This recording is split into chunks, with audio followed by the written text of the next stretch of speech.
Why don't we get started? So I'd like to welcome everybody. My name is Tim Denby, and I'd like to welcome you to this workshop, which is sponsored by the Manchester branch of the NAACP and the New England Pharmaceutical Society. So please be mindful that this workshop's being recorded, and we're also going to be turning off video and chat and muting everybody during the presentation. Although there's going to be a question period, so think of questions. So the Manchester, New Hampshire branch of the National Association for the Advancement of Colored People was established in 1964 here in New Hampshire by a group of Black and white citizens who believed in the democratic process and ensuring equal opportunity for all. We continue now in the 21st century to carry on the tradition of the largest and oldest and the best and boldest civil rights organization in America. The Health Committee of the NAACP seeks to serve communities of color in the Granite State and to ensure that they are served with equity by public and private health systems, and to advocate for the careers of minority Granite Staters who are healthcare professionals, and also to advocate for the public health of our communities of color. You can go to the next slide if you like, Scott. So the subject today is back to school, back to flu season, with our guest, Scott Brizard, Dr. Scott Brizard, also known as Doc Breez, who is a community and clinical pharmacist with a doctorate degree in pharmacy, who has been working in the medical field for at least 18 years now, but the last six of those years have been in pharmacy. Previous to working in pharmacy, Doc Breez spent 7 years doing medical research in both the academic world and in the big pharma space. While he was in pharmacy school at MCPHS, the Massachusetts School of Pharmacy and Health Sciences, which has a campus here in Manchester, Doc Breez joined the NAACP Health Committee in 2020. At the same time, he started a student organization in his last year of school, a student chapter under SNPHA, which stands for Student National Pharmaceutical Association. The SNPHA is affiliated with the NPHA, the National Pharmaceutical Association. The NPHA was founded in 1947, and it focuses on the needs of the minority community, promoting excellence and uniformity among minority health professionals in order to improve the quality of healthcare in minority communities. After graduation, Doc Breez thought it was important to continue to advocate and promote pharmaceutical excellence and development in healthcare for minority pharmacy students and professionals such as pharmacists, technicians, and researchers under a regional organization. And so Doc Breez met with key leadership figures during coffee hour at an annual NPHA conference in 2021 and planted the seed of a New England regional organization, an area so far untouched by any of the pharmaceutical organizations that represent minorities. And so his ideas were welcomed. And so the seed sprouted, and by May 2022, Doc Breez founded the New England Pharmaceutical Society, also known as the NEPhS, which is a regional chapter under the national NPHA. The New England Pharmaceutical Society co-founders also include Dr. Emily Dornblaser, who is the dean at the University of New England in Maine, and Dr. Aaron Whitman, a faculty member at Western New England University in Springfield, Massachusetts. So, if you'd all please welcome Doc Breez to present this workshop on cold and flu. Thank you. Thank you very much, Tim. Thank you for the introduction. So my name is Doc Breez, and I'd like to start by thanking everybody for coming here today. You could have been anywhere here, but you chose to be here with us today. So since this is being recorded. We are just going to put everybody on mute and turn off the mic, turn off the video so that there's less space consumed by this workshop. Okay. I believe that is your cue, Tim.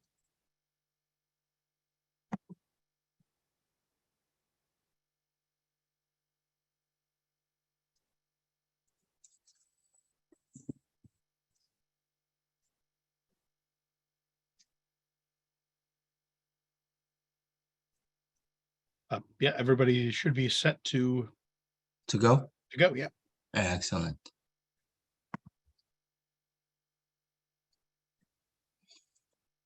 So, once again, thank you for coming. And the name of this workshop is Back to School, Back to Flu. And I'll be explaining one of the reasons why the name is as such. But before we get into that, just wanted to let you know that I have been working with the NAACP for a couple of years now, since 2020, while I was in pharmacy school. And around that time is when we started talking about self-care, what self-care means. And us in the health committee decided that it would be a very good idea to start doing these workshops. Now, the whole concept of self-care came from, while I was in pharmacy school, actually having a class called self-care.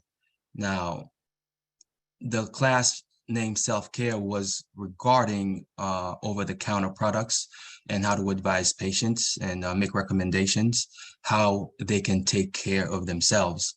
And so this is where the concept of self-care came from, because if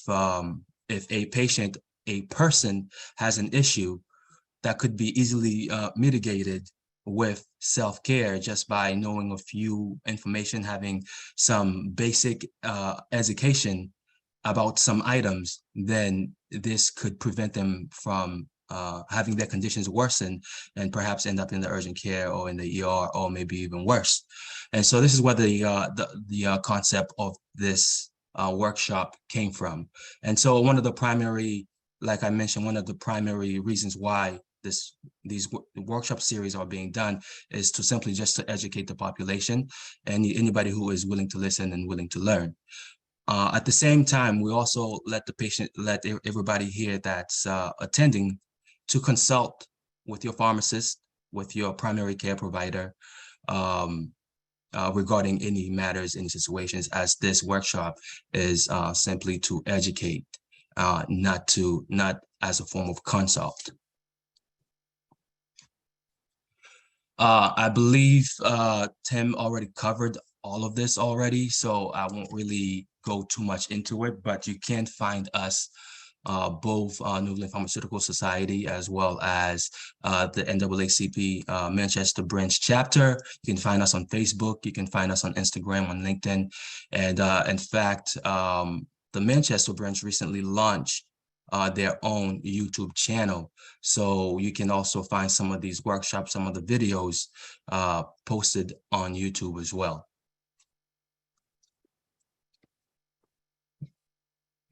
So this is a disclaimer. The purpose of this workshop is for education only and does not serve to substitute as a consultation, as I previously mentioned. Please consult your pharmacist and or primary care provider for more detailed information. The presenters, NEPhS and the NAACP Manchester Branch Unit number 2069 assumes no responsibility or liability for any errors or omissions in the informational content of this workshop. For completeness and accuracy of content herein, check with the CDC, the FDA, the federal and the state Department of Health, as well as your primary care providers.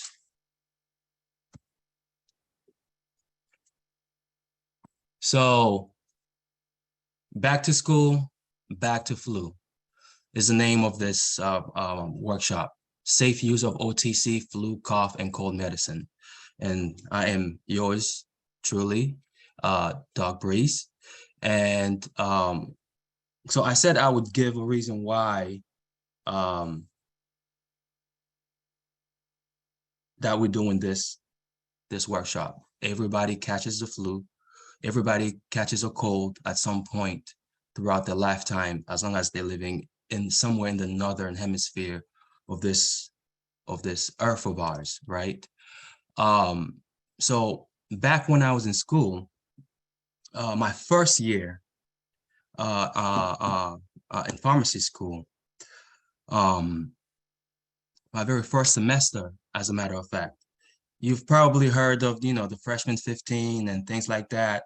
All of this happens because the food that is being consumed is not the best and ideal food for a student. And so I ended up having an issue where I needed to go to the ER. I thought I was having a medical problem, and went to the ER, spent several hours in the ER, triaged me. I was not a primary, I was not a priority. And so it took a while. I had to miss school day that day. And when I left the ER, I was given a prescription. And I didn't look at the prescription at the time that I got it. I was just happy to have it. And I went home. When I got home, I opened the envelope to see that the prescription was for an over-the-counter product, and it was for Miralax. So which means I was diagnosed with having some type of a constipation, right? So, and I'm reading this, I'm like, I work in the pharmacy. I'm a pharmacy intern. Had I known all of this, I would have just gone to my pharmacist and tell him my symptoms, and he would have said, "Oh, Scott, it's just this. Go into that." And this would have only cost me maybe $18 to purchase the Miralax over the counter. But instead, I ended up with a bill for $500. So this is one of the reasons why having this information related to self-care was important. And guess what? The next day when I went back to class, I learned that the day prior, the day that I missed and was at the hospital, guess what they were talking about? They were talking about over-the-counter product for diarrhea and constipation. So had I attended class that day, I would have been able to resolve my own problems. And so this is one of the reasons why this whole self-care workshop series started. I thought if anybody has any of the following informations that we're going to be discussing today, as well as in other workshops in the future, it'll help out a lot and will save a lot of money.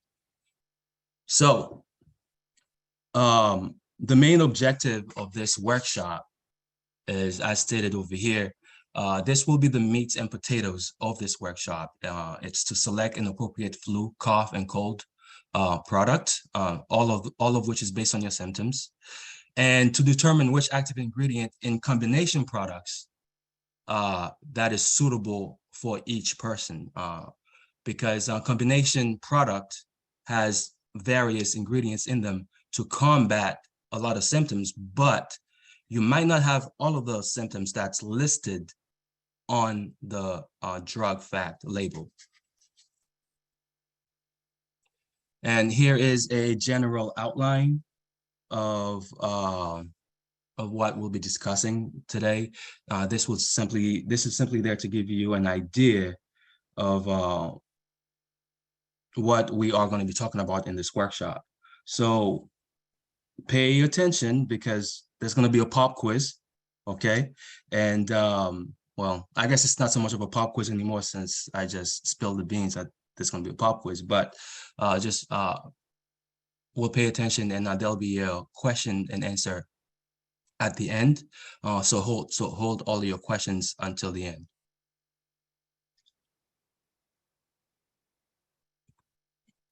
So, how many times have any of us walked down the aisle of a pharmacy and see this, and then wonder, just like Homer Simpson, what am I supposed to grab? What am I supposed to do? The aisles are simply labeled cough, cold, and flu, but there's thousands of products on there. Some of them are natural products, some of them are pharmaceutical products, products for different age groups. Which one do I choose? And since the Simpsons are pretty good at making predictions, they predicted a lot of things if anyone is the Simpsons fan. But I don't think we need the Simpsons to predict the future of your cold and flu symptoms, because we're going to try and mitigate that this evening. So here is a Venn diagram illustrating the differences between cold and flu. I threw allergies on there because a lot of these symptoms can be confusing and can be confused with an illness that a person might not have. And so, of course, we're not going to forget COVID-19, the elephant in the room for the past 2 years, right? And a lot of these symptoms are very similar. So here in this Venn diagram, you will notice that we have allergies, flu, and cold. And you will see where they all meet somewhere in the middle, or what they have, what they share in common. And since we're talking about cold and flu, we'll look over here. I don't know if you can see my my pointer over here. Please let me know if you can see it. I can see it. Excellent. Okay. So we see that some of the symptoms here are loss of appetite, fatigue, which is more severe in flu, headaches. But with a cold, you also may have a productive cough, whereas in the flu, the cough is less productive and very ineffective. We'll be discussing what that means as we go further into the workshop. So a lot of folks will walk into the pharmacy thinking that they have allergies and requesting allergy medications, but upon further questioning of their symptoms, the pharmacist would notice that what they're experiencing is not allergies, it's probably the cold, or it's probably the flu. And the same thing vice versa. Folks might be looking for cold medication, but what they're expressing is really allergies. And some symptoms are very specific to allergies, such as allergies, there's always going to be sneezing. Those with allergies tend to know what they're experiencing with allergies, if they have allergies year-round or seasonal allergies. But those who do not always have allergies and are now coming into age of having allergies, because as you grow older, you do become a bit more susceptible to having allergies that you may not have had in the past while you were younger. And so for allergies, we have sneezing, clear mucus, watery red eyes. Those are true signs and symptoms of what an allergy is, right?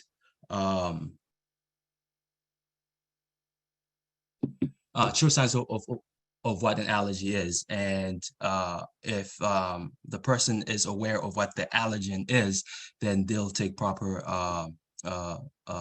procedures to remove that allergen from their environment, if it's possible. I mean, I guess you can't remove nature if one of your allergen is pollen, right? So, but there are ways to mitigate that. So the cold lasts about 3 to 14 days from onset of symptoms, but most people are usually have already been infected by either the cold or the flu virus 1 to 3 days prior to them having symptoms.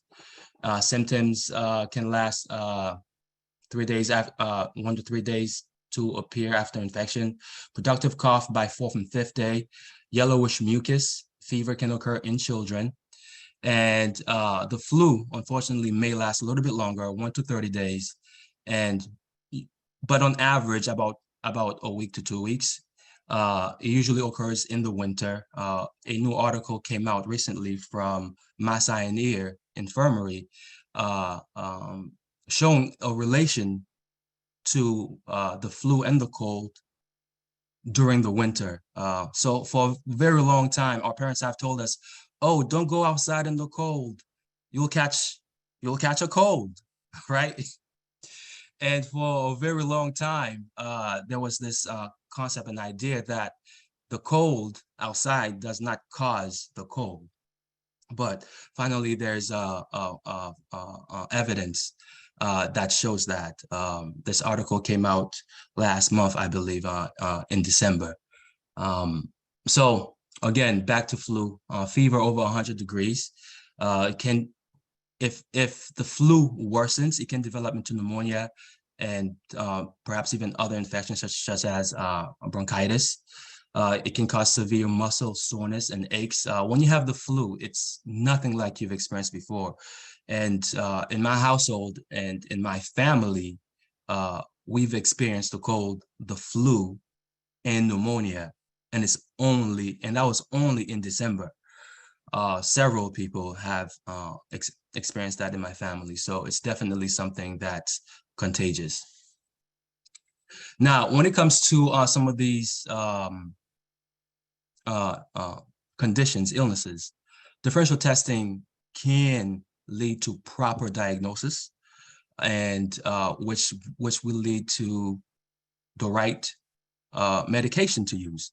So there is a differential test for the flu, definitely not for the cold. There are differential testing for allergies if you want to know what you're allergic to. The differential testing, unfortunately, unlike COVID-19, there's at-home test kits you could take home with you, but unfortunately, the FDA has not yet approved an at-home flu test kit. However, you can go to your doctor's office, your provider's office, and urgent care, and they can test you to see if you have the flu or not, or if it's something else.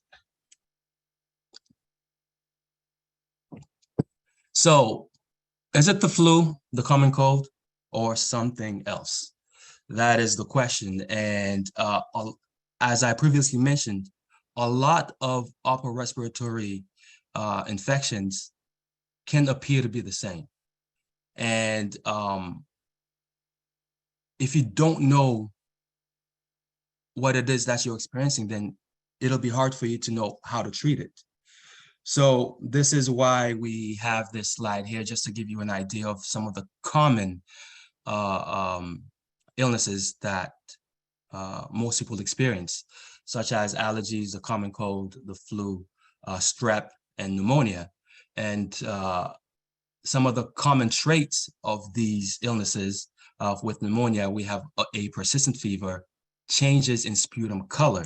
Now, if you remember over here, we talked about the sputum color being yellowish in cold, whereas in pneumonia, it may start off yellowish and the color changes over time. And so that's how you know that you're experiencing something that's worse than just the flu. And strep, throat pain, fever, these are all very similar in other upper respiratory illnesses, but white patches in the back of the throat is a clear sign that you may have strep. The flu, temperatures over 100, between 100 and 102, muscle and joint pain, which you may not experience with the common cold.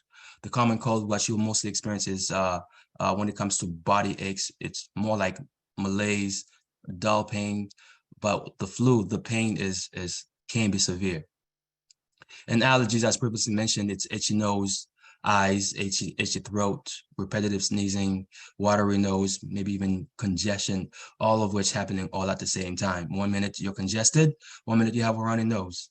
It's paradoxical almost.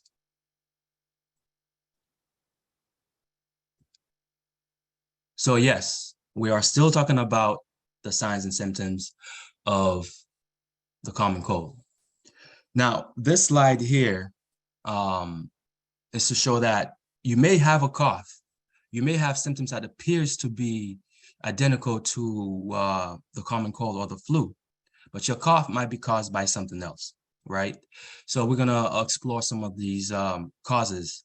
such as drug-related causes could be an ACE inhibitor or an ARB. These are medications that are used to treat hypertension, high blood pressure.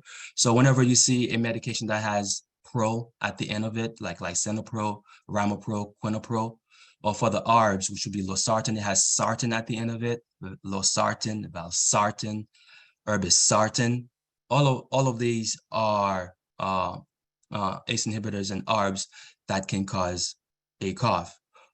ACE inhibitors cause more coughing, whereas ARBs cause less coughing, but still different people have different sensitivity to that. Some people may not even experience a cough, but if you have a persistent cough, it's probably because of these medications.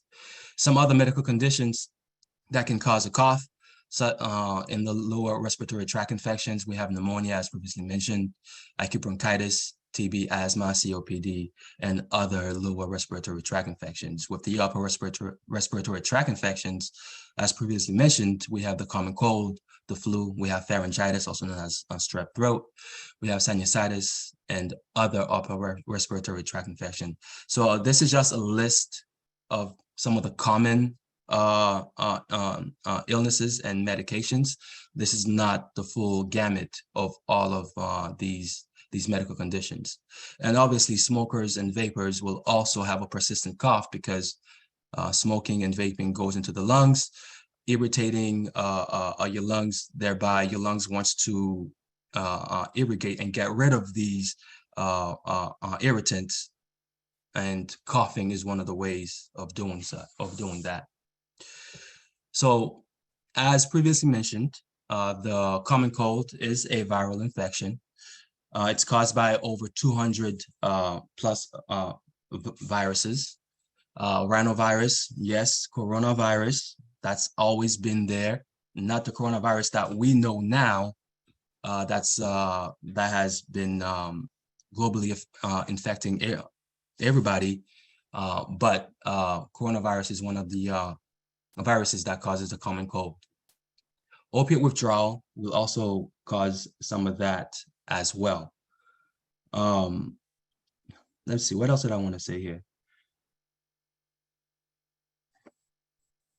So because these are viral infections, they can't be treated with antibiotics. The best thing we can do is to take proper approach to mitigate the symptoms with OTC products, with over-the-counter products, or even prescription products. And most importantly is to prevent spreading the infection, such as washing your hands, wearing a mask while you're sick, staying home, and whatever else that you need to do to prevent the spread of these infections. Yes, I know we've talked about the signs and symptoms of the common cold, but I just want to drive this point home. You might remember from the Venn diagram that I showed earlier that both the common cold and the flu share very similar symptoms, right? Except the flu tends to be more seasonal, starting around when kids are going back to school, right? So that's why the presentation is called Back to School, Back to Flu, just to be catchy so that once you see students going back to school, it means you're back to flu season. So the flu season starts around that time, students going back to school, which is around August, right? That's when the vaccines begins to be available for injection, for administration. And it can go as far into May, but the peak of the flu season is between December and February. Whereas the common cold itself is year-round, it's less fatal, and it's self-limiting. So both the flu and the common cold are viral infections. Just want to get that out there. I did mention there was going to be a pop quiz, so keep that in mind, okay? Now, when it comes to cough, we have a productive cough, which is a wet cough. And then we have a non-productive cough, which is a dry hacking cough. Productive cough, whenever you cough, sputum comes out. You're able to expel the sputum, whereas a non-productive cough, it just feels dry. There's nothing to come out. With the common cold, we have cough, postnasal drip. Sometimes the postnasal drip is what's causing the cough, sneezing, runny nose, can cause postnasal drip. So it's almost everything can cause the cough to happen. That's why some people with allergies, they have a runny nose. Because of the runny nose, they have postnasal drip. The postnasal drip causes them to cough. That's why sometimes allergies can be mistaken for the common cold. There's mild to moderate throat pain, nasal congestions, and runny nose. Again, like I mentioned, both probably happening at the same time. You go from one to the other within 2 to 3 hours. Pain, headaches, low-grade fever. Low-grade fever is considered anything between 100.4 to 102.2 degrees Fahrenheit. I know a lot of times when many of us have a fever, if it's above the norm, if it's just 99 degrees, we want to treat it, but we don't want to do that all the time unless there are reasons to do that, because there are some people who have experienced seizures associated with fever, even if it's just a little bit high. So those special populations just need to be taken care of with fever medications. Chills and malaise, which is just a general discomfort.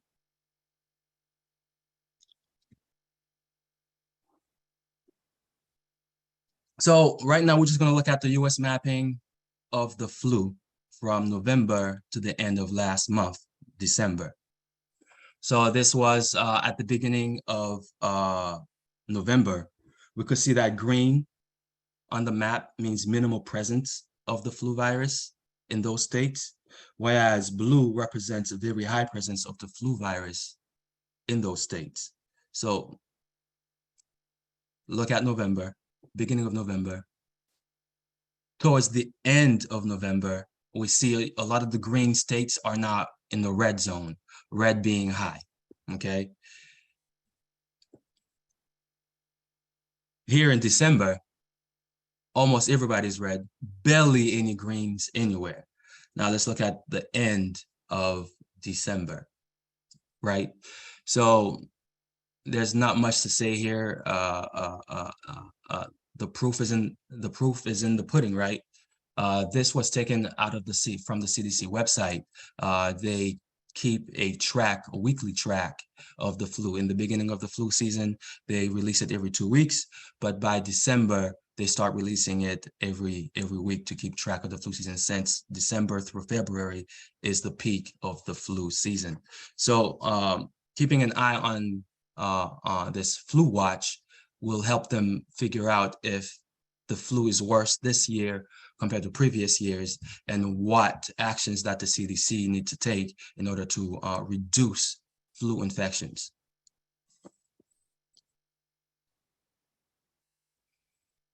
The social and economic impact of the flu and cold. Anytime anybody gets sick, it impacts somebody economically, right? So let's talk about that briefly. It's no secret that being sick, or any sickness of any type, impacts the home in many different ways. But it also impacts your education, your employment. It also impacts your income, both directly and indirectly.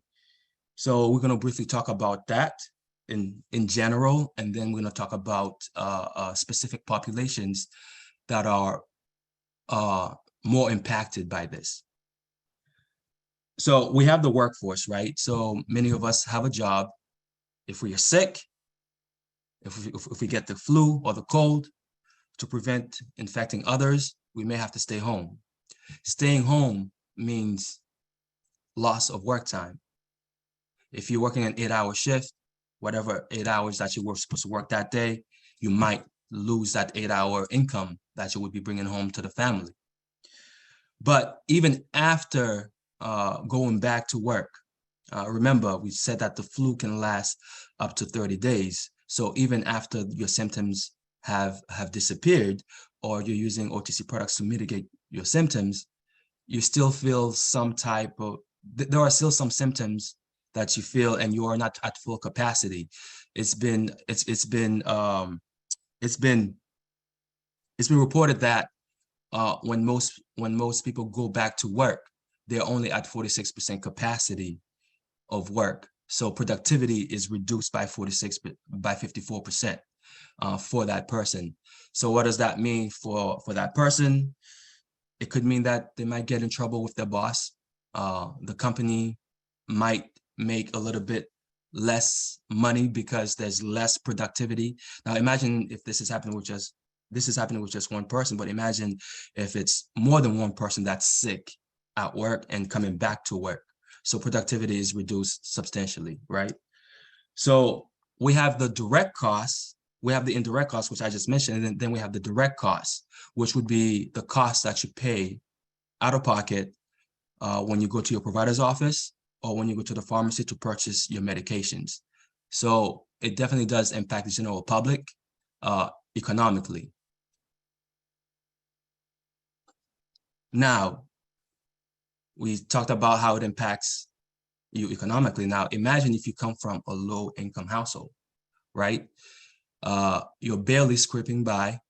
There's a quote by Tupac Shakur trying to make $1 out of 15 cents. Some households unfortunately, are living in those conditions where every penny, every cent count that is being contributed to the household. So if anybody has to be out of work because they're sick, then it just might means that one less bill is paid or is paid late. You got to think about the mortgage, got to think about the rent, utilities, or whatever other loans that you may have, and which in itself may have an impact on your credit score, right? So all of this is just has a downhill effect on the individual and the family economically. Now, since we are speaking about the home structure, there's this person in every household that takes care of everything. This person may not be the one making the most money, may not be the one with the most lucrative job, but that person, it could be a parent, it could be a child, it could be a grandfather or somebody in the house who's always making sure that the bills are paid, or just reminding the ones responsible to pay the bills to pay the bills so that they're not late, reminding them about meetings, doctor's appointments, and etc. Now imagine if that person whom I refer to as the home executive officer, back in the days, that person used to be called the housewife, but we're getting away from those words, from those titles, and I'm calling it the home executive officer, right? If a company has a CEO, then the home also has a CEO, and that's the home executive officer. Then we have the caretaker in the house.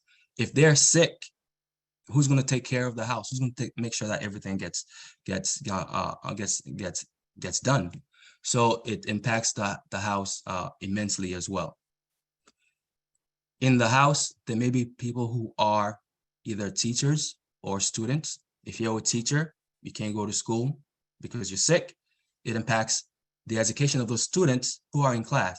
And if you're a student, just like I was when I was sick, it impacts the education as well. So all of this are just aspects that causes the family structure to fall a little bit more behind just because they're sick, just because of the common cold, or they have a flu.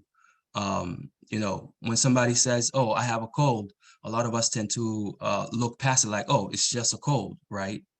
Oh, it's just a flu, right?" But it's not just a flu. It has its social economic impact, as you can see. Now that we know how it affects everyone generally, this is across all racial groups. Now you can imagine its impact on marginalized communities even more, right? So which is where that quote comes from above. When white folks catch a cold, Black folks get pneumonia. So this narrates the health disparities between different racial and ethnic groups in the US. This is due to constructive discrimination. This is also due to structural racism in healthcare and employment. So, and I say in employment because, well, there is racism in employment. If the household income of somebody who's from a marginalized group compared to that of their white counterparts is a lot less.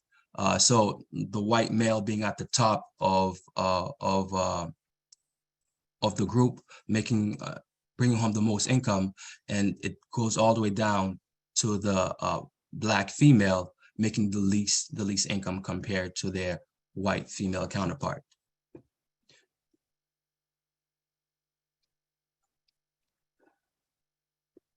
So we're going to continue to talk about the socioeconomic impact of marginalized groups. And this time we're going to be a little bit more specific. We talked about the workforce. We talked about how it impacts the household. And there was an article that was published back in 2014, almost 10 years ago. And what it did, it looked at how the common cold or the flu impacts the household, right?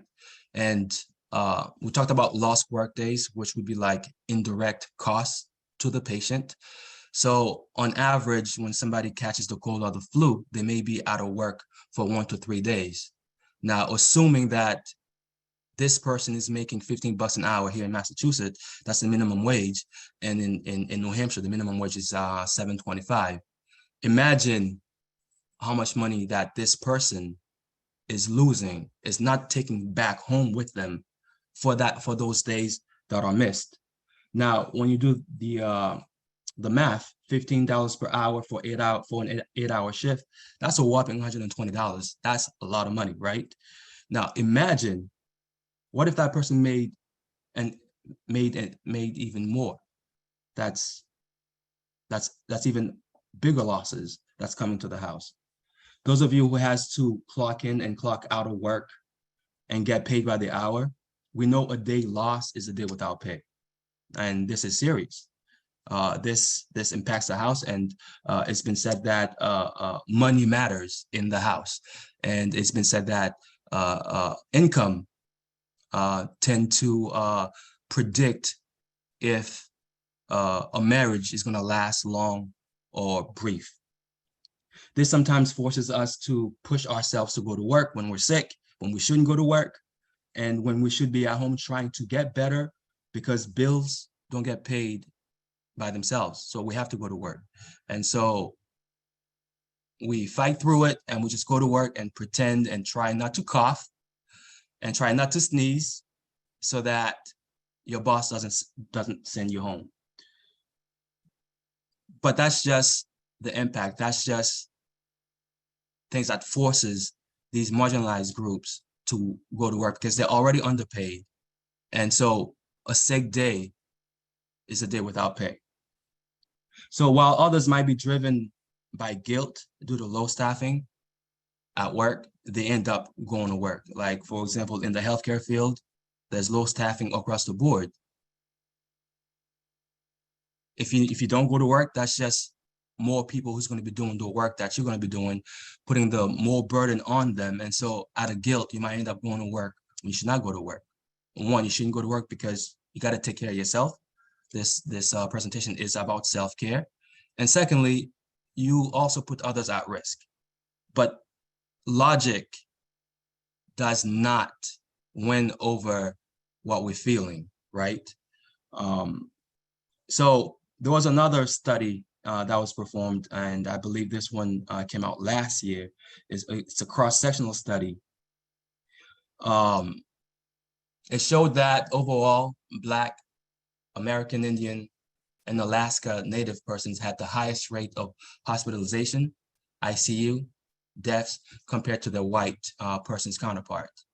So for non-Hispanic Black, there was 1.7 times more to be hospitalized, be in the ICU, or experience death. And Latinos, 1 to 2 times fold. Children, in this category, it includes Asians, age 4 and younger, were 3 to 4 times the rate to be hospitalized, be in the ICU, or experience death. So children age 4 and under are at most risk in these marginalized communities that we are talking about. all of which has more socioeconomic impact on those who are marginalized, because you can't come back from death. And in death, there's also planning for the funeral, right? Aside from the emotions that we feel and the loss that we experience when somebody dies, there's also the economic impact on the family when somebody dies.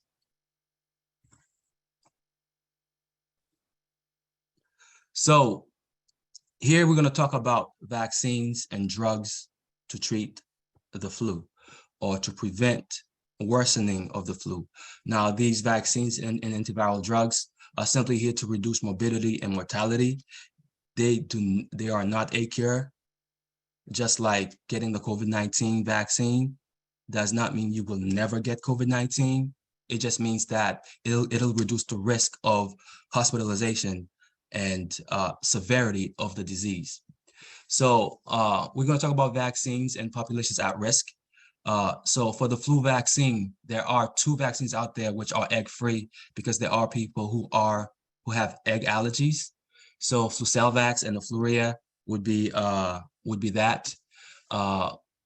Ages 65 and above are at more risk of catching the flu or the cold, especially in the African American communities. And there was an article published 2 years ago that African American and non-white Hispanics were receiving less effective doses. What does that mean? Now this is in the age group that's 65 and over, and I just mentioned that 65 and over, there's a vaccine for those who are elderly that is specific to that age group. But if that vaccine is not available, then that age group has to receive just a regular vaccine that's available for those who are 64 and under.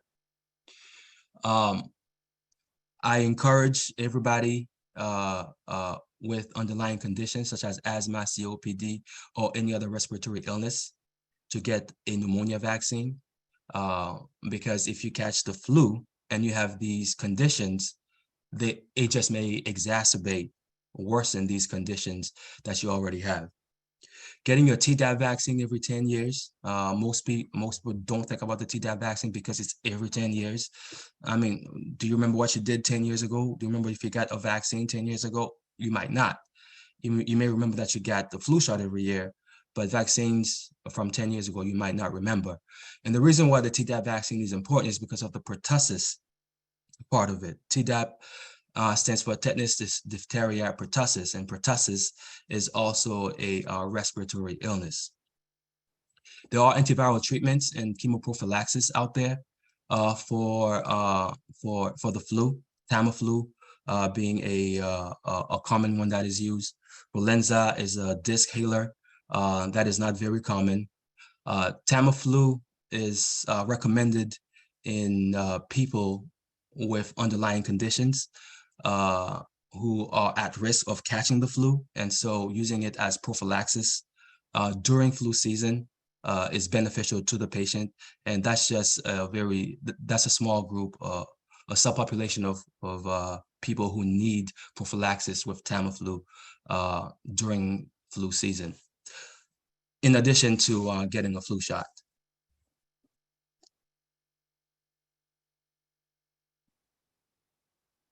All of which I just mentioned in the previous 2 slides are all just social determinants of health, or just things that deter us from getting proper health care.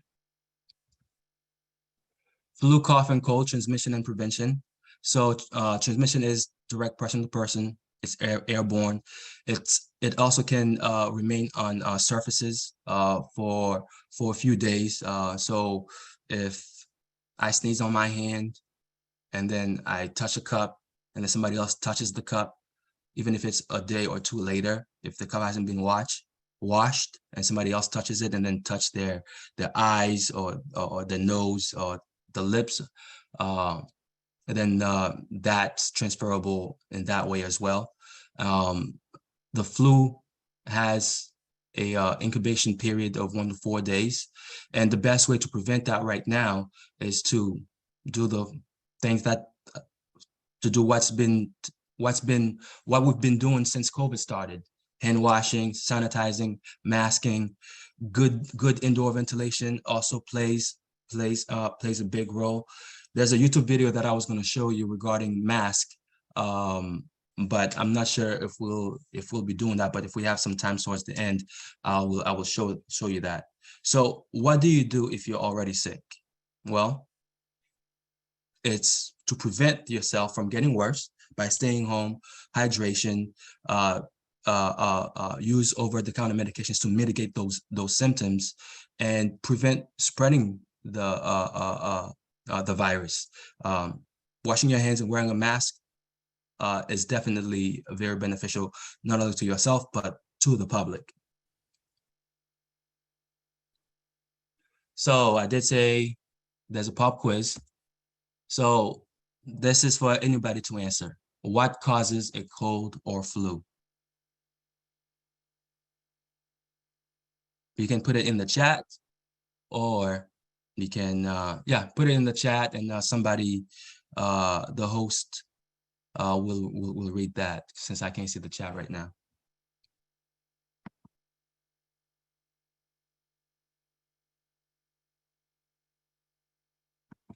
Yes, it is caused by a virus.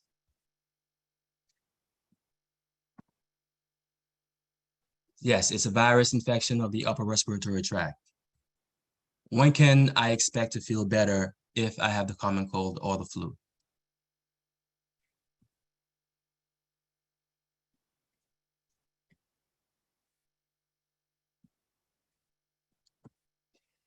Cold symptoms can last up to 14 days. That is correct. What is the cure for the common cold? Well, there is no cure. Antibiotics do not treat viruses, so all we could do is use the appropriate medications to mitigate the symptoms that we feel. If there's no cure, then what is the point of using OTC products? It's like I just said. The goal of therapy is to treat the symptoms associated with the common cold and flu that can last up to 14 days. The whole point of using over-the-counter products is to make patients feel more comfortable so that they can continue to be more productive, so that there's less days lost at work, there's less of a economic impact in the household. Okay, now we're about to get to the bread and butter of this workshop. The meats and potatoes, which is the true purpose of this workshop. Everything prior to that was just an appetizer, and what an appetizer that was. I'm sure that was a lot that we just talked about, we just covered. So let's just digest what we just learned and make space for this new information so that we can use this information to mitigate our symptoms, which is the true purpose of self-care, right? So yes, I'm going back to this again. I know I might sound like a broken record. Yes, I know. But here are some more signs and symptoms of the common cold and flu. We're going to just focus on the common cold, since a lot of the symptoms seems to be very similar to the flu, which is runny nose, congestions, coughing, fever, pain, malaise, etc. And these products will help, excuse me, these products will help mitigate some of the symptoms that we are feeling. So this is symptom progression, usually starts with a sore throat. At least for me, I always know when I'm catching something. It always starts in the back of my throat. As soon as I feel that, I know I need to go into action mode. Start drinking all my OJ, start getting some of that vitamin C, getting a lot of rest. I just know I need to fall back and relax so that it does not worsen. Usually when I do that, within 24 hours to 48 hours, it does not worsen to something else, because sometimes what you're experiencing in life, such as stressful, can make your symptoms worse and make the illness progress even faster, because stress tends to decrease your immune response. So we have sore throat, we have nasal symptoms, may start on day 2 to 3. We have rhinitis, which is also known as a runny nose, congestion. The nasal symptoms usually starts as thin, clear, and it may become yellow or green as time goes by. And we have a cough, which may start about 4 to 5 days after infection. I mentioned earlier about productive cough, the difference between the productive cough and a non-productive cough. We're going to go deeper into that because that determines which product that will be used to mitigate these symptoms. So when it comes to productive cough, we have something, we have a productive cough that's effective. What does that mean? It means that it's a thin secretion that's easy to expel. And then we have an ineffective cough, which is a thick secretion that is hard to expel. Now, each one of these different type of coughs are mitigated with different medications. An effective cough, which is easy to expel. Most people tend to want to quiet their cough so that they can get some rest, sleep, or not to be a nuisance to their coworkers. So they use a cough suppressant to suppress the cough, right? And then there's ineffective cough, which is a thick mucus. You could feel that on your chest. It's stuck in your throat, but it just won't come out. And so for that, it requires us to stay hydrated, and you could always use an expectorant, which thins out that mucus so that it can be easily expelled. Then we have a non-productive dry high cough, right? A dry high cough, we tend to want to quiet that cough, similar to a productive, effective cough. So using a cough suppressant is the way to go. Before we start talking about the products, I think it's very important for everybody to understand the drug facts label. And in the drug facts label, an FDA-approved drug facts label is broken down into 7 sections. And the sections that we're going to be talking about that are important is the drug facts, which has the active ingredient, why it's being used, the warnings, regarding this medication, right? The directions on how to take it and the dosing for different age groups, and other informations that is needed. And some people may have different allergies, so there's a portion there showing the inactive ingredients, just in case you might be allergy to that ingredient.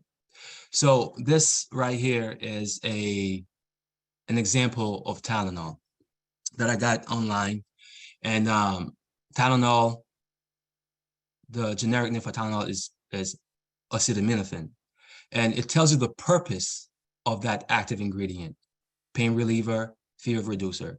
So whenever you pick up a over-the-counter product, it's going to have a drug fact label, and it'll tell you exactly what the medication is being used for, what medication that is in each tablet. In this case, it's 500 milligrams per tablet, and what it's being used for.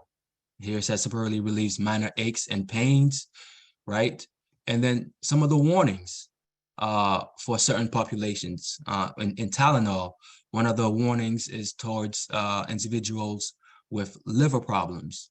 And so there would be a warning against that. Alcohol, because that's where alcohol is metabolized, is by the liver. And it tells you also how much you can take within a 24-hour period. And in some other drug labels, it'll tell you the maximum number of days it can be used, like can't be used more than 2 days, 3 days, 4 days, etc. Right? And it tells you when not to use it, when to contact a doctor, like I mentioned earlier, liver disease, right? If you have a liver disease, usually individuals with liver disease or any type of condition, the provider or the specialist that they see usually tell them what to stay away from. But if this information has not been given to you, at least you know where to find it on the drug facts label. So this is just more drug facts regarding the warnings. Another special population would be pregnant women and women who are breastfeeding, right? The directions on how to use it, children that are less than 12 years old, and anybody who is children that's less than 12 years old, and anybody over 12.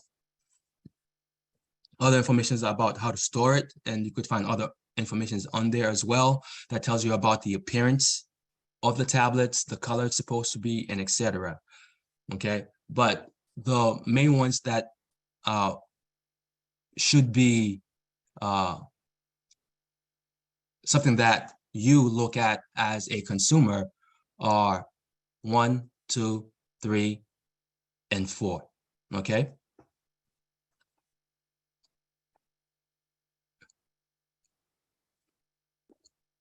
So if you recall from the slide that I started with Homer Simpson was going down an aisle of a lot of medications, and Homer Simpson does not know what to choose. Well, when you take all of these hundreds of medications that's down the cough and cold and flu aisle, it really just boils down to 5 main ingredients, really. Even though there's hundreds of them, it's really down, it comes down to 5 main ingredients. So we're going to talk about those flu and cold symptoms, right? So we have a cough. So down that aisle, there are cough suppressants and expectorants. For sore throat, you could use local anesthetics and demulcents, right? For congestions, you could use decongestants, saline nasal spray, and cough drops, which has decongestants in them. For nasal symptoms, you can use decongestant with or without antihistamines, such as the Benadryl. And for fever and pain, those are analgesics and antipyretics. Antipyretics means it reduces fever. So we have the ibuprofen and the Motrins and the Tylenols. So if you can remember those 5 ingredients based on your symptoms, because not everybody experiences the same symptoms. Not everybody who has a cold or flu has a fever, right?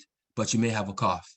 So if you go down the aisle, you pick up a product that says it treats fever, that might not be the best product for you if you're only experiencing 1 or 2 of those symptoms. So common available over-the-counter medications for cough products. We talked about the suppressants earlier, and these are examples of those products. We have suppressants such as Delsym. Its generic name is dextromethorphan. And then we have the expectorants, Mucinex, and everybody is familiar with the mucus guy from the Mucinex commercials, right? And available products for cough and sore throat. There are various products that can be used. You can use lozenges. You can use a throat spray, which is my go-to, right? And you could use topicals. So we have the brand names over here, and over here are the active ingredients in those. Not all of these medications. Some of these ingredients are contraindicated in certain populations, like Mexican, for example, is contraindicated in children 2 years and under. We'll briefly talk about that later towards the end. Now, for decongestants, you have options, right? So when a patient comes to the pharmacy and they say they have congestions, after asking them a few questions, such as, is this for you or for somebody else? How long have you been feeling these symptoms? Because it's good to probe, to ask the patient's question, to find out if what they're experiencing is actually the flu or cold symptoms, or if it's something worse, like we mentioned earlier, if it's pneumonia, bronchitis, or any other type of illness, or if it's not even related to an illness, if it's due to a medication, right? So once we've established that they are experiencing flu-like symptoms or the common cold, we give them the options for decongestants if they are experiencing congestions. We have the topical intranasals, right? So if you look at the drug facts of topical intranasals, such as Afrin and eosinophrin, it'll tell you that the max use would be 3 days. And the reason why that is because if you use it for more than 3 days, the congestion will be worse. So it requires a breathing period, a period without the medication, without these intranasal sprays, to give your body a chance to recover so that it doesn't worsen. So Afrin, In the parentheses are the generic names, and these are the directions and how frequent these medications are to be used. And on the side over here, these are just some examples showing what these medications look like. Then the more popular ones are the oral decongestants. Probably have heard of them, such as Sudafed, Sudafed PE, and Sudafed, which are two different products with two different types of decongestants in them. Now, as a pharmacist, this would be the one that would be recommended to suitable patients, patients who can take these medications, because Sudafed PE does not have as good of an oral absorption as Sudafed. This Sudafed are Sudafed that you have to purchase behind the counter at the pharmacy, which means you also have to show an ID, since these medications are regulated by the federal government. You can get up to 23.6 grams per day, no more than 9 grams per month. Your ID goes into a system and it keeps tracks. And if you are getting too much of this medication, it stops you. The reason that that's regulated is because Sudafed can be used to make meth. Sudafed PE does not have very good oral absorption. Because of that, it's not as good as Sudafed. And also Sudafed PE, because doesn't have good oral absorption, it also causes more side effects too. So it's not that great, and it causes more problems. So stay away from it, right? That's usually the advice that I give patients. But if Sudafed PE works for them, and it's been working for them, there's no need to change what's working. There's no need to recreate the wheel if what you're doing is already working for you. So cold treatments for runny nose, fever, and pain. So everybody knows about Motrin. Everybody knows about Tylenol. That could be used for pain. So for pain, Motrin, Advil, those are preferred for pain. And for fever, to reduce the fever, Tylenol is preferred. Now, if the patient is also having a runny nose, antihistamines are used. Now, in this case, antihistamines is usually used for allergies. But one of the side effects of antihistamines is that it has a drying effect on people. So which means that it reduces your frequency of urination. It reduces the wetness of your lips and your eyes. Wherever there's any type of liquid, it reduces the amount of that in your body, in terms of your where there are membranous openings, right?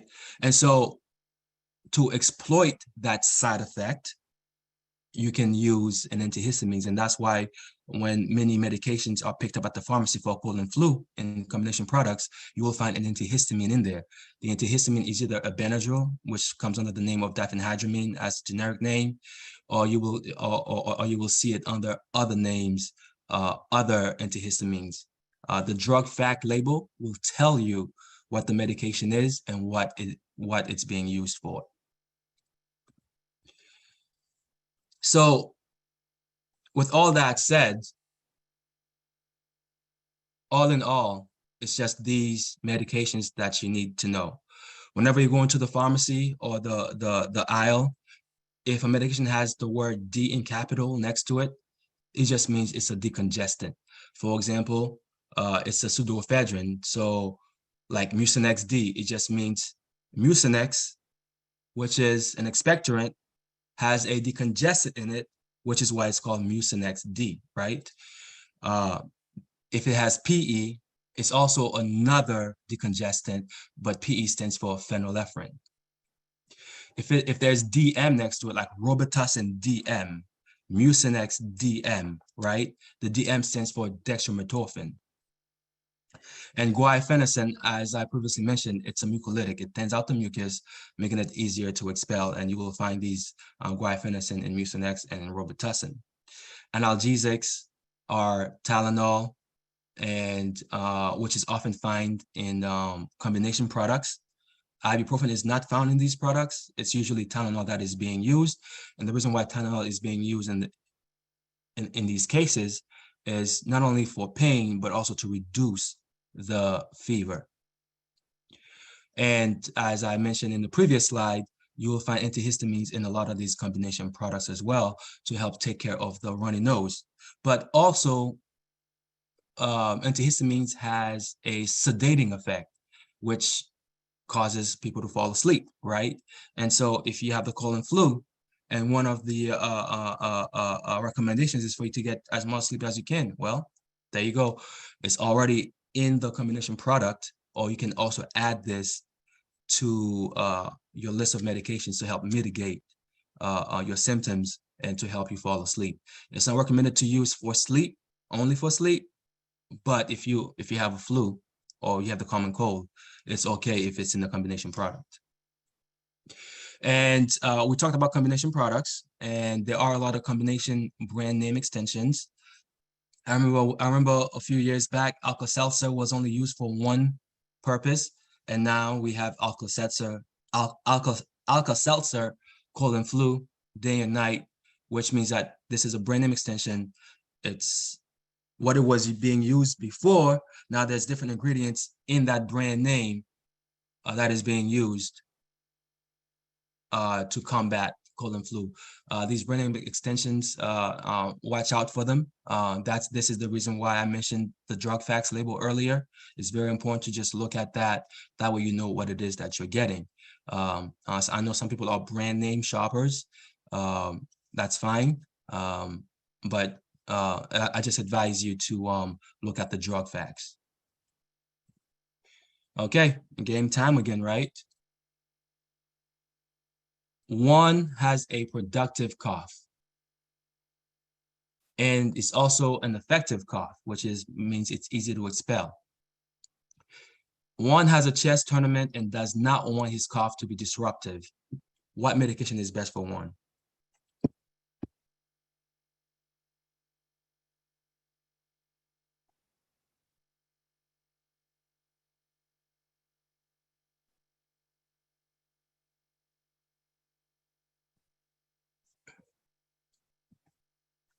Well, if you guessed it, a cough suppressant such as dextromethorphan, which also comes under the name of the brand name Delsym or Triminic long-acting cough, and there are many other such medications out there that can be used. But when you look at the drug fact, you see dextromethorphan, you know that itself is a cough suppressant. And also the drug facts tells you it's a cough suppressant, right?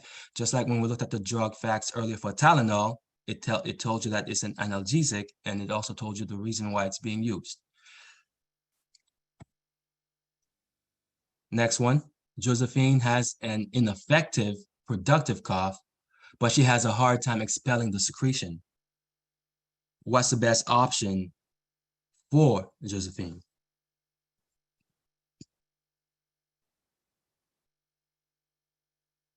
If you said an expectorant, such as guaifenesin, which is the generic name, then your answer is correct. Okay. Now that we just talked about the cough and cold products, we're gonna discuss the safe use of these cough and cold products. And again, this goes back to the drug facts. It gives you all of this information. So a lot of the stuff that I'm saying right now is already out there in the pharmacy on the product. This is not new information. There may be some things that you may learn here that you may not have known, but whatever, most of the things that we are discussing today is on the drug fact. And it's very important that you learn how to read the drug fact, because we don't want you as a patient, as somebody who is sick, taking a medication that you should not be taking. If you have underlying conditions, whether you have diabetes or you have hypertension or kidney disease, right? If you have kidney disease, ibuprofen, Motrin, Advil would not be the ideal medications to be taking if you have any type of kidney disease. So the drug facts provides all of this information. And the reason why I'm reiterating that is because the power is in your hand for self-care. And we always want to empower the patients to take control of their health. And to do so, it's by giving you this information. And if you have any questions, to always ask your local pharmacist, your provider, whether your provider is a nurse practitioner, a nurse, a PA, or a doctor of any kind, a medical doctor of any kind. Never be shy to ask those questions. So we're gonna go through it by symptoms, right? So always associated with the cough and cold and flu is cough, right? We use the antitussives and we use the expectorants. And these are the names of the dextromethorphan for the antitussive and guaifenesin for the expectorant. Now, some of the warnings and contraindications, a lot of this, again, is already on the drug fact, right? So it can cause CNS depression if the person is already taking, is drinking alcohol. Some people are weekend drinkers, right? And some people have a glass of wine every evening after they come home from work, or just to unwind, no pun intended. But if you are taking some type of antitussive, be mindful of your alcohol consumptions, be mindful of any antihistamines while you're drinking this alcohol, and other antidepressants such as SSRIs, SNRIs, TCAs, and MAOIs. Now, a lot of these products that's over the counter are safe. And the reason why they're safe while you are taking these medications is because you're only taking it for a short period of time, and they are in low doses, safe doses. So it's good to contact your provider if you have any questions, especially if you are taking a medication that falls in the drug class of MAOIs, and obviously children under 4 years old per the package labeling. Most packages will tell you the age that is restricted from taking these medications. And the expectorants cause stomach upset, dizziness, and nausea and vomiting. And these expectorants work better with more water that you take. There's a theory that it might not even be the medication, the expectorant, that's causing the mucus to thin. It just might be because you're more hydrated, but that's that's something for another day that we can discuss. Now we have, if you have congestions, you could take the decongestants. And since we're talking about antitussives and decongestants, there is a product out there that is marketed for folks with high blood pressure, which is called quercetin. And the reason why it's marketed towards folks with high blood pressure is because there is no decongestant in it, because decongestants are contraindicated with people with uncontrolled high blood pressure, or people who are not on medications for high blood pressure. Now, if you are on medications for high blood pressure and your blood pressure is controlled, it is okay to take some of the other medications because, one, like I mentioned earlier, it is short-term. It's a short-term use. It's not one that you're going to be using all the time, unless you have allergies year-round and you want to use a decongestant such as Sudafed. That would not be recommended to use. With a lot of these decongestants, they have an activating effect. So they increase, when I say activating, it just makes everything go into overdrive. So that's why if you have high blood pressure, it may not be the best thing to take if it's uncontrolled and without medications. It just makes everything goes into overdrive. It makes you feel jittery. It increases your heart rate, your blood pressure. It causes insomnia, keeps you awake. And, like I said, it's a bit activating, right? And it's contraindicated in patients with congestive heart failure, patients with hyperthyroidism, and patients with high blood pressure, BPH, glaucoma.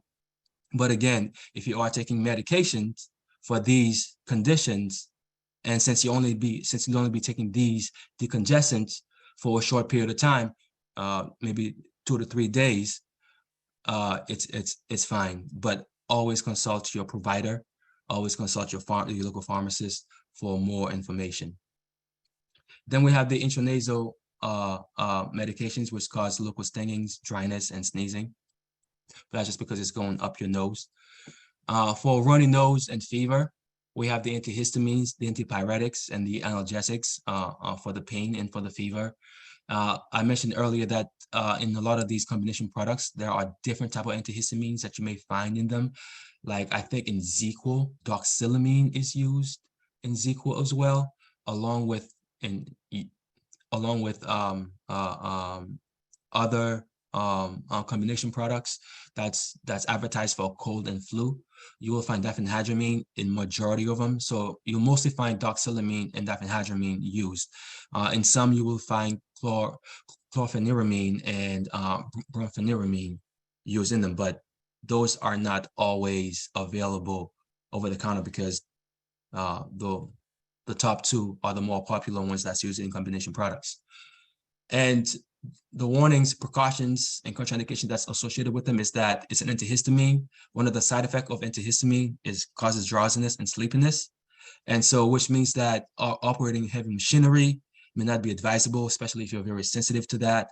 Avoid alcohol because it increases the sedation, right?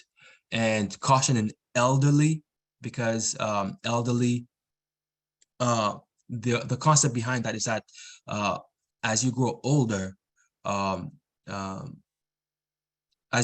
you may be more likely to be at risk for fall. Because either you lose your balance, at risk for fall because of osteoporosis, bone issues, or any other type of structural problems. And so taking a medication that causes sedation might not be the best thing for these patients. And if they will be taking them, it's just best for them to not be as active as they commonly are. Now, it's also contraindicated in patients with other neurodegeneratory diseases, such as Alzheimer's and Parkinson's, right? Because in Alzheimer's, there's confusion is usually associated with it. And since antihistamines causes sedations, right? So then it increases the risk of causing more confusion for the patient. As for Tylenol and Motrin goes, they are generally safe, except in populations that have kidney disease or liver disease. And we also want to keep in mind the dosing per day. There are patients out there who are taking other medications that is already an NSAID or already has Tylenol in it, such as Percocet already has Tylenol in it. So if you are taking pain medications and you also are experiencing symptoms of cold and flu, and you want to go and buy some of these medications for cold and flu that has Tylenol in it, then there is a threshold, there is a maximum number of milligrams of Tylenol that is safe to take. So 400 milligrams per day, especially in patients with liver disease. Definitely consult your provider your provider or your pharmacist if you are taking medication that already is an NSAID or already has Tylenol in it. Okay. If you're not sure if the medication that you're taking is an NSAID, it's good to just ask.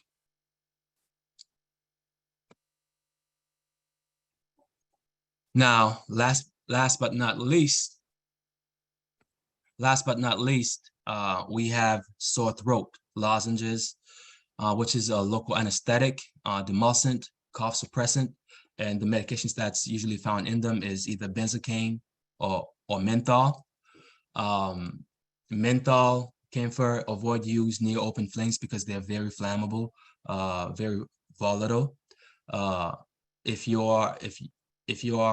have any hypersensitivity to anesthetics, because all these things, what they do is that they numb the back of your throat to reduce coughing and to reduce the pain that is associated with coughing. Benzocaine is contraindicated in age 2 years, 2 years and under. And menthol is contraindicated with people who are taking warfarin.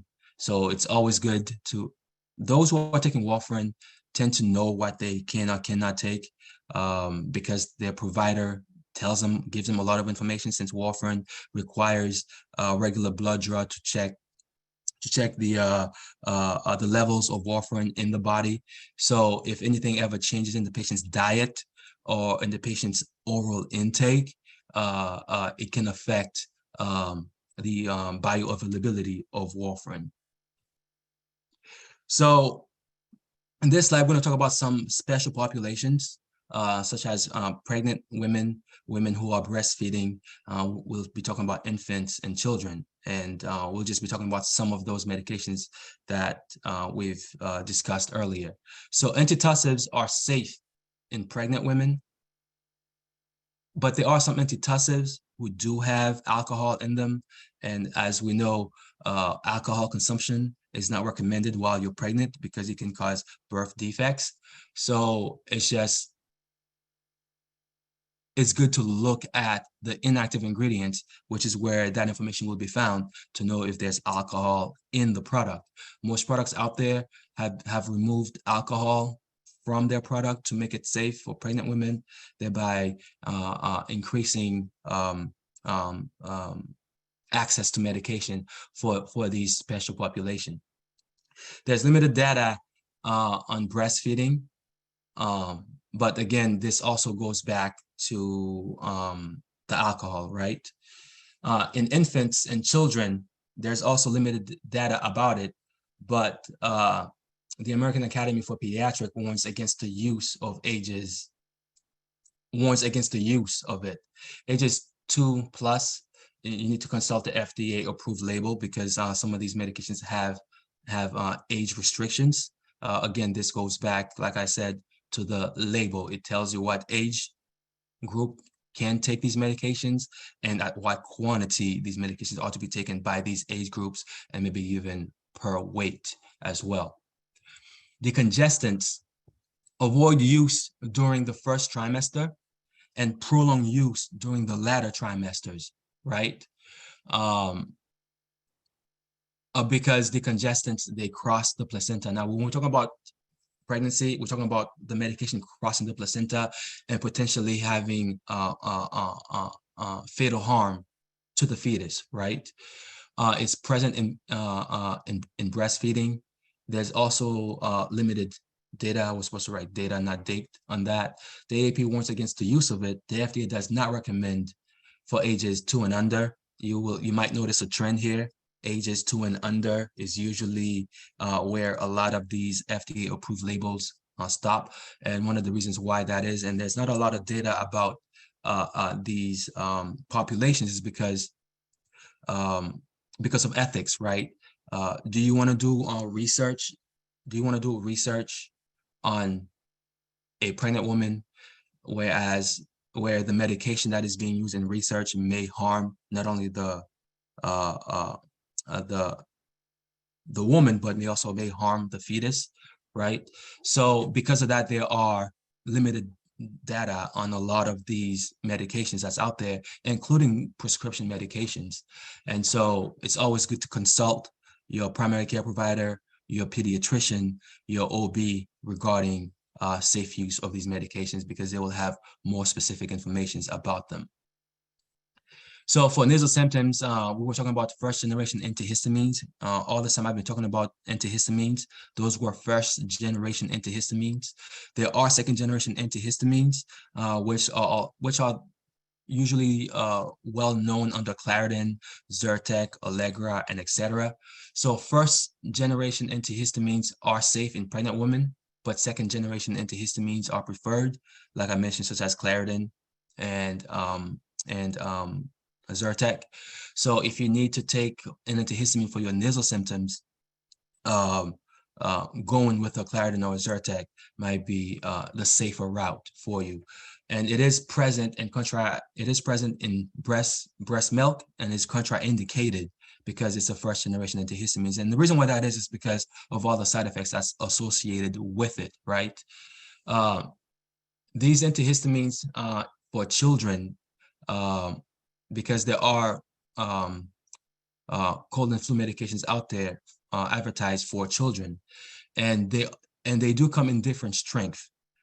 So it is good to watch what the strength is in those medications. And when used in children, unlike adults, when taking antihistamines, it may be sedating, whereas in children, it may cause a paradoxical effect, leading to agitation. So instead of the child falling asleep, instead they're excited. Second generation is preferred in these ages. For sore throat, now we're talking about only benzocaine in this scenario. There's no data available, and so I would suggest you consult your OB or your pediatrician regarding that. And I did mention earlier that it's contraindicated in ages 2 and under because of the risk of it causing methemoglobinemia. A few years back, benzocaine was in products for children what do you call that? Oh, geez, I can't remember the name. When babies are teething, there were these products that was available over the counter to help reduce the agitation while they are teething. And that product had benzocaine in it as a local anesthetic. And that product was then later linked to methemoglobinemia and has been taken off the market since then. And lozenges, a lot of lozenges and sprays do have that medication in them. So if you or a child is experiencing cold or flu-like symptoms, just keep in mind that if you see this product, stay away from it. Even if your child is more than 2 years old, just stay away from it unless your child is in the latter age of 12 years. For pain and fever, it's present in it crosses the placenta. It's present in breast milk, and it's safe. Thank goodness. Then if you had a fever, or if you had pain, what other options would there be for over-the-counter products, since these are the only 2 products over the counter that can treat fever and pain? So age 6 months to 11 years old, you just got to see the product label, because there are different age appropriate doses that's related to age and weight. So just again, go back to the drug label, okay? We are almost at the end of our workshop, and this is for non-medication treatment options. This is just to list a couple of ways to mitigate your symptoms. If you don't want to use medications, you could always increase fluid intake. You could always just get a humidifier and keep that in the house, keep it running, humidifying the air, therefore reducing how often you cough. You can use, there are non-medicated lozenges, which usually have honey in them, or other natural products that can be used. For your cold, it's pretty much almost the same thing, but there are saline nasal sprays, lavages that can be used. And of course, adequate rest and a nutritious diet always helps improve health. Now, we just talked about a lot of these medications and symptoms, right? But there are individuals who are excluded from treatment. And earlier in the workshop, we talked about, is it the cold, is it the flu, or is it something else?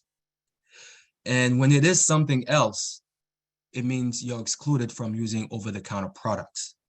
And so some of these conditions may be a cough that doesn't improve after 2 to 3 weeks, right? If it doesn't improve, see your provider, see a pharmacist, and have that discussion with them. Cough associated with inhalation of dust or objects if irritant or object stays in the throat. If you look down somebody's throat and you see an irritant, getting a cough and cold medication is not going to help you. You just got to remove that irritant, right? Go to an urgent care if it's something that that you are concerned about, and they can remove it safely. History of tuberculin exposure. Children with a barking cough with inspiration stridor, which is also known as, which is a good sign of croup. Severe coughing spells that ends with whooping, with a whooping sound, right? With a whooping sound during inspiration. That's a sign of whooping cough, which is also known as pertussis, which goes back to the vaccination slides where we talk about Tdap, getting your Tdap vaccination every 10 years, making sure that you're up to date with that because of the risk of pertussis. Somebody with a history of congestive heart failure, because some of these patients will have similar symptoms that's related to cough and cold, such as the constant coughing, the congestions. You might think it's a cough or cold, but it's actually the exacerbation of your congestive heart failure. Cough accompanied by one of the following: difficulty breathing, shortness of breath, dizziness, cyanosis. Now, when we say cyanosis, we're talking about blue skin. Now, how do you know if you are a person of color and you are turning blue, but you're a person of color? It's much easier to detect blue skin in persons who are Caucasian. But if you're a person of color, one way to detect that is around your you can look at your hands, the palm of your hands. That can be a good sign that your skin is turning blue. To see a doctor, to see somebody, a healthcare professional right away. These are serious signs that there's poor circulation of blood in the body. Hemoptysis, which is coughing of the blood, having night sweats, which often is a sign of tuberculosis or other types of illness. Unintentional weight loss also could be a sign of tuberculosis or other illness. So these are things that if you have these cough and associated with these other symptoms, it's just good to see somebody right away instead of going to the pharmacy and getting some medications that's not going to help you make you feel better. So we have come towards the end of this workshop. These are my references, the sources. If you like to learn more, this is where you can get some of these information. I'd like to say thank you very much for showing up. Thank you very much for coming. And here you go. Here's a candy for you. If you have any questions, please ask away.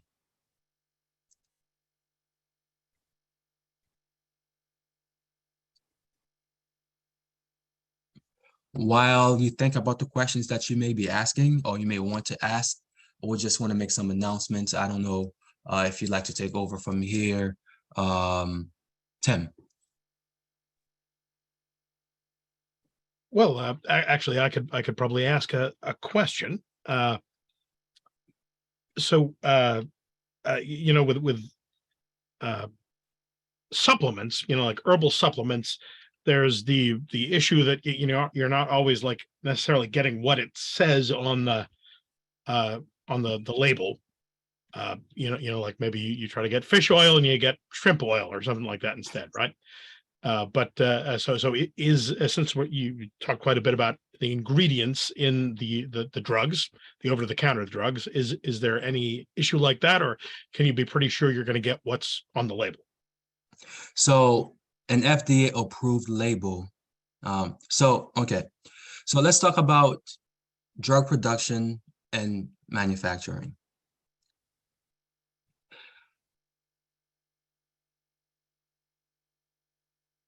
There are a lot of medications that's over-the-counter medications that have not been approved by the FDA. The FDA historically are usually behind the ball when it comes to OTC medications. And it's been said the reason why that is because there's not enough staffing, right?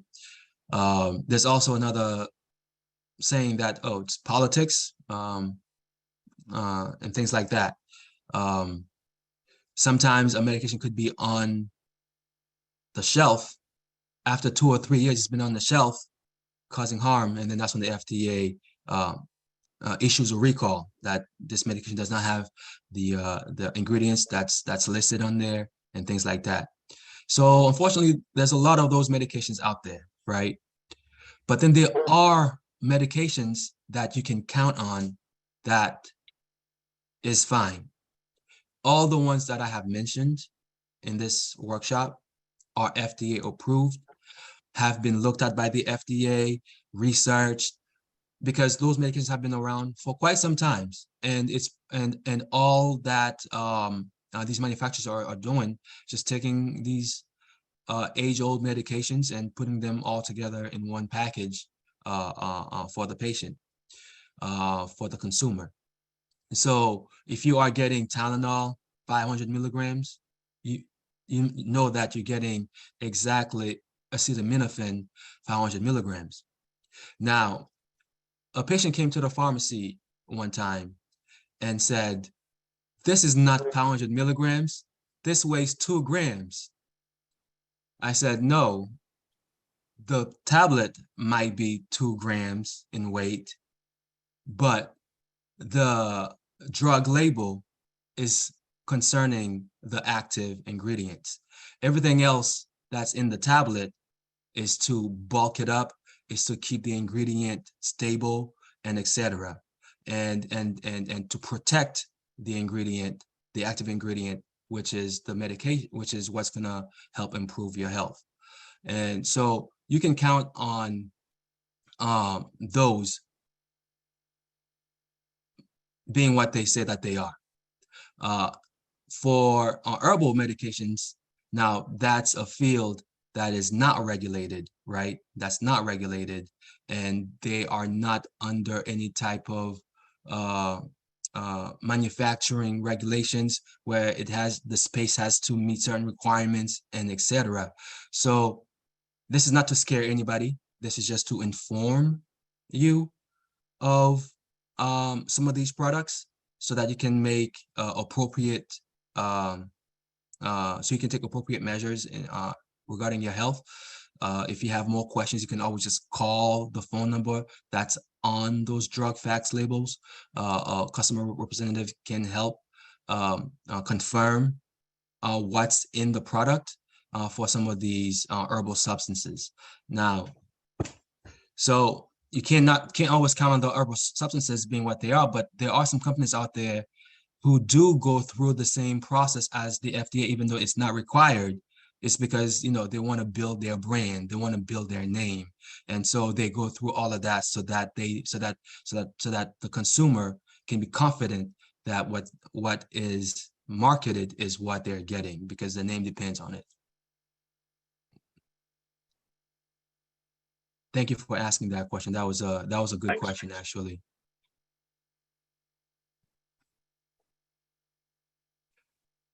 So, announcements. I have a question. Oh, hi. Sorry. I'm more into treating little kids, so I'm more into the natural, the steam, you know, the honey, the liquids, the fluids, the rest, not so much in the over-the-counter meds unless a child is just can't sleep.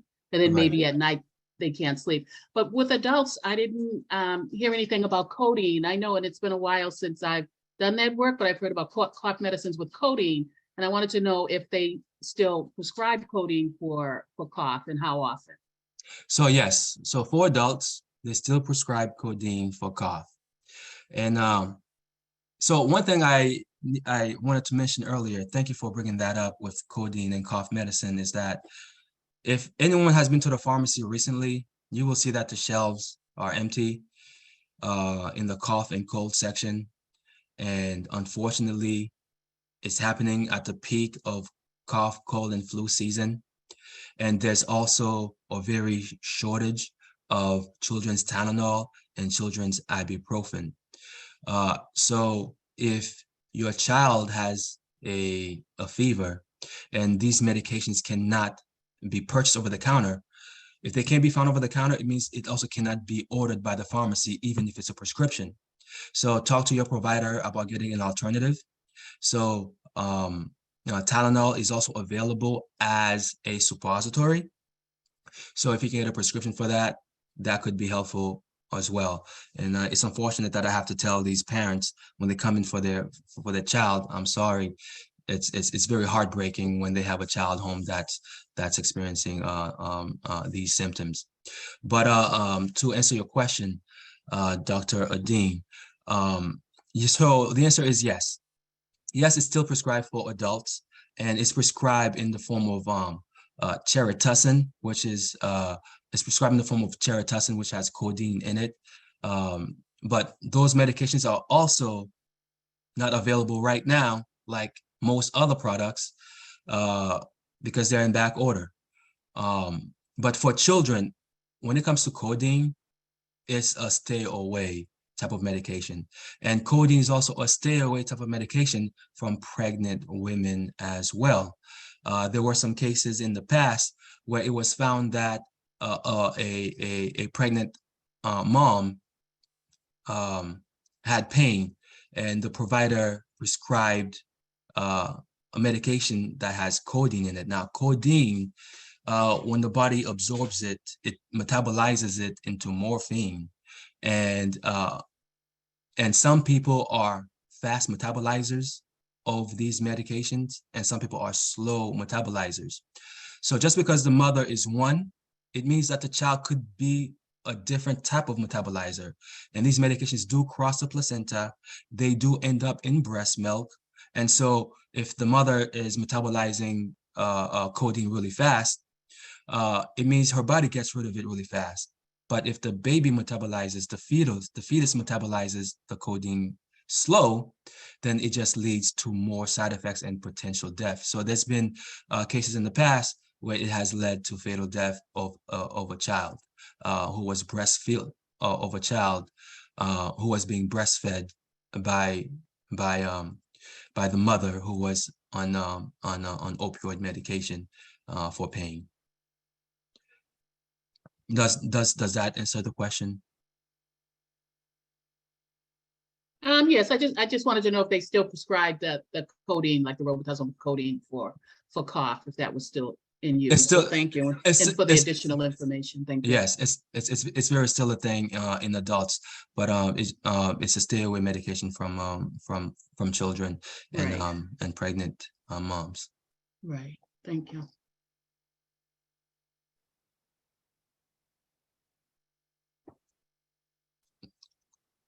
All right. While you think about the questions that you may or may not ask, Tim, you want to take it away?